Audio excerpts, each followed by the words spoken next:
বাণীর কথায় খুশি হয়ে বাণীকে জড়িয়ে ধরে ধন্যবাদ বলল অনিরুদ্ধ।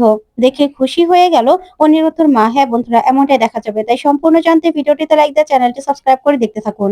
গল্পের শুরুতে দেখা যাবে অনিরুদ্ধ বাণীকে বলে, চলো একসঙ্গে আমরা লাঞ্চ করব। তারপরে ক্যান্টিনে নিয়ে যায়। এদিকে বাণী বসে, তারপর অনিরুদ্ধ বাণীকে নিজের হাতে খাবার খাইয়ে দেয়, যা দেখে মৌলি প্রচন্ড ভাবে রেগে যায়। আর এদিকে বাণী অনিরুদ্ধর হাতে খেতে থাকে। তখন মৌলি রাগে যেন ফেটে যাচ্ছে। তখন অনিরুদ্ধ বলে, সবাই সবাই তখন কি ভাবলো বলো তো? আমি এত তাড়াহুড়ো করে চলে আসলাম না, কি বলবো? তখন বাণী বলে, না না, সবাই আবার কি ভাববে? কিছুই ভাবেনি। আপনার কাজ থাকলে আপনাকে তো আসতেই হবে বলুন। তার জন্যই আসলে সব থেকে ভালো লেগেছে কি জানেন তো? মার মাসিমণি আজকে একসঙ্গে বসে খাবার খেয়েছে। তাদেরকে অনেকদিন পরে আবার একসঙ্গে এত হাসি খুশি দেখলাম। তারা দুজন তো বন্ধু। এই দুই পরিবারের ঝামেলার জন্য মাসিমণি আর মাকেই তো সব থেকে বেশি কষ্ট পেতে হচ্ছে। তারা একসঙ্গে থাকতো, একসঙ্গে বান্ধবী বলে কথা। তখন অনিরুদ্ধ বলে, হ্যাঁ তাই তো, মাসিমণি ভীষণ ভালো। এই মৌলিটা যে কোথা থেকে হয়েছে কে জানে। মৌলি একদম অন্যরকম। তখনই মৌলি প্রচন্ড ভাবে রেগে যায় এই কথা শুনে, আর বলে, আগে আমি বাণীকে শেষ করব, তারপরে অনিরুদ্ধ তোমার ব্যবস্থা আমি করছি। এই বলে যেতে লাগলেই তখন মিস্টার দত্ত আসে আর মৌলিকে বলে, ম্যাডাম আপনার খাবার দেবো? তখন মৌলি রেগে গিয়ে মিস্টার দত্তকে চড় মারে। তখন তো এই কাণ্ড দেখে বাণী আর অনিরুদ্ধ প্রচন্ড ভাবে রেগে যায়। তখন অনিরুদ্ধ আর বাণী দুজনে এগিয়ে যায়। ওইদিকে মৌলি বলে, একটা কাজও তো ঠিক করে করতে পারো না। হ্যাঁ, অফিসে যখন তখন যে কেউ ঢুকে আসে কি করে? সেটা খাবার নিয়ে আসুক আর যাই করুক না কেন, কি করে কি করে ঢুকে আসে বলো? খাবার নিয়ে আসলে সে বাইরে বসবে, অফিসের ভিতরে সে কেন আসবে? একটা কথাও তো ঠিক করে শোনো না। তখন বাণী এই কথা শুনে খুব কষ্ট পায়, কিন্তু কিছু বলে না। তারপরে মিস্টার দত্ত বলে, ম্যাডাম আমি কি করেছি? তখন মৌলি বলে, চুপ, একদম কথা বলবে না। তখন অনিরুদ্ধ এগিয়ে আসে, আর এগিয়ে এসেই বলে, মৌলি এটা তুমি কি করলে? মিস্টার দত্ত অনেক পুরাতন আমাদের এমপ্লয়, তার কাছে ক্ষমা চাও। তাকে তুমি চড় মারার সাহস কি করে পাও? তখন মৌলি বলে, কি আমি আমি ওনার কাছে সরি বলবো? তখন অনিরুদ্ধ বলে, হ্যাঁ, কারণ ওনারা যেমন আমাদের আমাদের কথা শুনবে, তেমন ওনাদের কথা আমাদের শুনতে হবে। অফিসের কিছু রুলস আছে, যেটা এমপ্লয় হতে শুরু করে সিও পর্যন্ত সবাইকে সেই রুলস মানতে হয়। তাই তুমি এখন ওনাকে সরি বলবে। তখন মৌলি বলে, না, আমি সরি বলবো না। আমি একটা কর্মচারীর কাছে কিছুতে ক্ষমা চাইবো না। তখন তখন অনিরুদ্ধ বলে, তোমাকে ক্ষমা চাইতে হবে। তোমাকে এত বড় সাহস কে দিয়েছে? তুমি ওনার সঙ্গে খারাপ ব্যবহার করবে? উনি উনি এখানকার অনেক পুরাতন একজন স্টাফ, উনি এখানকার বিশ্বস্ত। তাহলে তুমি ওনার সঙ্গে এরকম ব্যবহার কেন করবে? তখন বাণী বলে, মৌলি দিদি, আপনি একবার ক্ষমা চেয়ে দেখুনই না। বরঞ্চ আপনি ছোট হবেন না, বরঞ্চ আপনার মর্যাদা না আরো বেড়ে যাবে। তখন মৌলি বলে, তুমি কে এত কিছু বলার? তুমি কে? আমার অফিস, আমি অফিসের সিইও। আমি যা করার আমি করব। তোমাকে এখানে ঢুকতে কে বলেছে? তখন বাণী এই কথা শুনে অবাক হয়। তখন মৌলি বলে, তোমার জায়গায় তুমি থাকো, একদম বাড়াবাড়ি করার চেষ্টা করবে না। তখন অনিরুদ্ধ বলে, শোনো, আমার না কাউকে দরকার নেই। আমার স্ত্রী আমার সাথে আছে, ব্যাস। আমার স্ত্রী আমার কাছে অফিসে চলে এসেছে, আমার না আর কিচ্ছু দরকার নেই। এবার আমি নিজেকে প্রমাণ নিজেই করতে পারবো। বুঝতে পেরেছো? তখন মৌলি প্রচন্ড ভাবে রেগে যায়। তারপরে মৌলি বলে, এত বড় সাহস, তুমি এখানে দাঁড়িয়ে আমাকে এসব কথাগুলো বলছো? তখন অনিরুদ্ধ বলে, হ্যাঁ, আমি বলছি, এখনো বলছি, ওনার কাছে ক্ষমা চাও। তখন মৌলি কিছুতে রাজি হয় না, আর সেখান থেকে রেগে তারপরেই তারপরে সেখান থেকে চলে যায়। ওইদিকে অনিরুদ্ধ অনিরুদ্ধ মিস্টার দত্তকে বলে, মিস্টার দত্ত, আপনার কাছে আমি হাত জোড় করে ক্ষমা চাইছি মৌলির হয়ে। প্লিজ, আপনি কিছু মনে করবেন না। ওর হয়ে আমি আমি আপনার কাছে সরি বলছি। তখন মিস্টার দত্ত বলে, না না স্যার, আপনি কেন ক্ষমা চাইবেন? তখন অনিরুদ্ধ বলে, হ্যাঁ, এটা আমাদের দায়িত্ব। তখন বাণী বলে, হ্যাঁ, মৌলি দিদির হয়ে আমরা দুজনেই আপনার কাছে ক্ষমা চাইছি। তখন মিস্টার দত্ত হাত জোড় করে ক্ষমা চেয়ে সেখান থেকে বেরিয়ে পড়ে। ওইদিকে মৌলি বারে গিয়ে মদ খেতে থাকে, আর অনিরুদ্ধ আর বাণীর কথা ভাবতে থাকে, আর বলে, বাণী, তুমি আমার জীবনে ঢুকে এসেছো তো, তোমাকে দেখো কি করে আমি শেষ করি। ওইদিকে তখনই নয়নতারা দেবী চলে আসে, আর এসে বলে, দিদি ভাই তুমি এখানে কি করছো? তখন মৌলি বলে, গ্র্যান্ড মামি, তুমি এখানে? তুমি কি করে জানলে যে আমি এখানে আছি? তখন নয়নতারা বলে, কি যে বলো না, আমি জানবো না? শোনো, আমি সব জানি। তুমি এখন বড় হয়ে গেছো, নিজে নিজে প্ল্যান করছো, নিজে নিজে সবকিছু করছো, সেটা দেখে আমার ভালো লাগছে। কিন্তু আমি তো তোমার গ্র্যান্ড মামি, তাই না? আমি তো তোমার সবকিছু জানি। তাই একটা অ্যাপ ইনস্টল করে দিয়েছিলাম তোমার লোকেশন দেখার জন্য। সেটা থেকে জানতে পারলাম তুমি এখানে আছো। দেখো, তোমার দাদু দাদু জানার আগে আগেই তাড়াতাড়ি বাড়িতে চলো, তোমাকে যেতে হবে। তখন মৌলি বলে, না না গ্র্যান্ড মামি, আমি যাব না, কিছুতেই যাব না। ওই বাণী ওই বাণী আমার পুরো প্ল্যানটা ভেস্তে দিয়েছে। বাণীর জন্য বাণীর জন্য আমি আজকে কিচ্ছু করতে পারিনি। তার জন্যই আমার খুব রাগ হয়েছে। আমি এখন আরো মদ খাবো। তখনই নয়নতারা বলে, কেন, কি হয়েছে?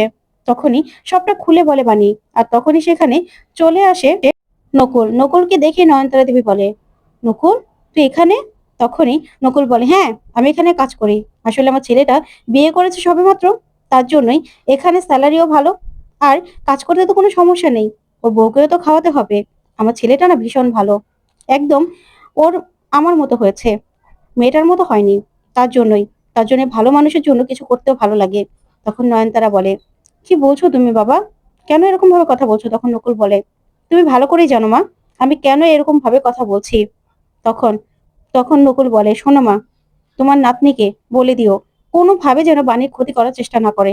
তাহলে কিন্তু আমি কিন্তু আর চুপ করে থাকবো না। তুরুপের তাসটা কিন্তু আমার হাতে। তখন নয়নতারা বলে, তুরুপের তাস তোমার হাতে মানে? কি বলছো তুমি? তখন নকুল বলে, হ্যাঁ, তোমার নাতনির কাছে তুমি জিজ্ঞাসা করো না সেটা কি। তখন নয়নতারা বলে, দেখো নকুল, আমি আমার নাতনির ভাগ্য ভাগ্য নিজে লিখেছি। আর তাছাড়া তুমি এই যে দেখছো দেখছো না, তোমার ছেলে আর্য আর্য অন্তরাকে ভালোবাসে বলেই তোকে বিয়ে করেছে। তাই মৌলি মৌলি যদি অনিরুদ্ধকে না পায় তাহলে তো রাগ হবেই বলো। সেই জন্যই তো রাগ হচ্ছে। তখন নকুল বলে, না মা, তুমি ভুল কথা বলছো। অন্তরা আর আর্য একে অপরকে ভালোবাসতো, তার জন্য ওদের বিয়েটা হয়েছে। কিন্তু মৌলি মৌলি অনিরুদ্ধকে তো ভালোবাসে না, আর অনিরুদ্ধ কোনোদিনও মৌলিকে ভালোবাসেনি, সেটা তো আমি জানি। তখন নয়নতারা বলে, কি বলছো তুমি? তখন নকুল বলে, হ্যাঁ, আমি জানি। টাকার জন্য টাকার জন্য মৌলি শুধুমাত্র অনিরুদ্ধকে বিয়ে করতে চেয়েছে। তখন তো মৌলি প্রচন্ড ভাবে রেগে যায় আর বলে, আমি কিন্তু ছাড়বো না আমি। তখন নকুল বলে, একদম কথা বলবে না, বসো, এখানে দাঁড়াবে না, বসো। তারপরে মৌলি বসে পড়ে। তখন নকুল বলে, শোনো, আমি তোমাকে সাবধান করে দিচ্ছি, কোনোভাবে বাণীর ক্ষতি করার চেষ্টা করো না, তাহলে কিন্তু আমার থেকে খারাপ আর কেউ হবে না। তখন নয়নতারা বলে, আচ্ছা নকুল, কেন এরকম করছিস বলতো? মৌলি তোর মেয়ে, কিন্তু বাণী বাণী কি? বাণীর জন্য তুই কেন নিজের মেয়ের সঙ্গে এভাবে লড়াই করতে চাইছিস? তখন নকুল মনে মনে বলে, মা, তুমি নিজেও জানো না বাণী যে ওই বাড়ির উত্তরাধিকারী। তখনই নয়নতারা দেবী বলে, দেখ, আমি কিন্তু সহ্য করব না। তারপর নকুল সেখান থেকে চলে গেলে নয়নতারা দেবী মৌলিকে বলে, মৌলি, তুমি একদম চিন্তা করবে না, তোমার গ্র্যান্ড মামি আছে তো, অনিরুদ্ধ তোমারই হবে, শুধু তোমার। এই বলে মৌলিকে জড়িয়ে ধরে নয়নতারা। অন্যদিকে অনিরুদ্ধ রাত জেগে কাজ করছে। তখন অনিরুদ্ধর মা আসে আর এসে বলে, এ কি অনিরুদ্ধ, এখনো কাজ করছিস কেন? সকালে না হয় বাকি কাজটা শেষ করে নিবি। এত রাত জেগে কাজ করে তো শরীর খারাপ করবে। এত রাত জেগে কাজ করার কি দরকার আছে বলতো? তখন অনিরুদ্ধ বলে, না মা, না, এখনই আমাকে কাজটা শেষ করতে হবে। আমি যদি সকালে আশা করি না, তাহলে কিন্তু কালকে আর বাড়ি ফিরতে নাও পারি। তখন অনিরুদ্ধের মা বলে, কি যে বলিস না, কেন এরকম কথা বলিস বাবা? গড আছে তো, সে ঠিক সবকিছু ঠিক করে দেবে। তখনই বাণী বাণী কফি নিয়ে আসে। তখন অনিরুদ্ধ বলে, তুমি কেন এত চাপ নিচ্ছ বলো তো? তোমাকে ডক্টর রেস্ট নিতে বলেছে, তারপরে তুমি কাজ করেই যাচ্ছ। তখন বাণী বলে, আপনি কি যে বলেন না, আমার তো একটা হাতে আমার ব্যথা পেয়েছি, কিন্তু আমার আরেকটা হাত সেটা তো ভালো আছে।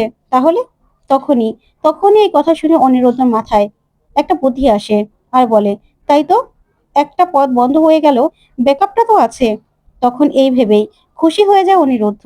তারপর অনিরুদ্ধ বলে, তাই তো, একটা পথ বন্ধ হয়ে গেলেও আরেকটা তো পথ খোলা আছে। না না, আমাকে সেই পথই ধরতে হবে।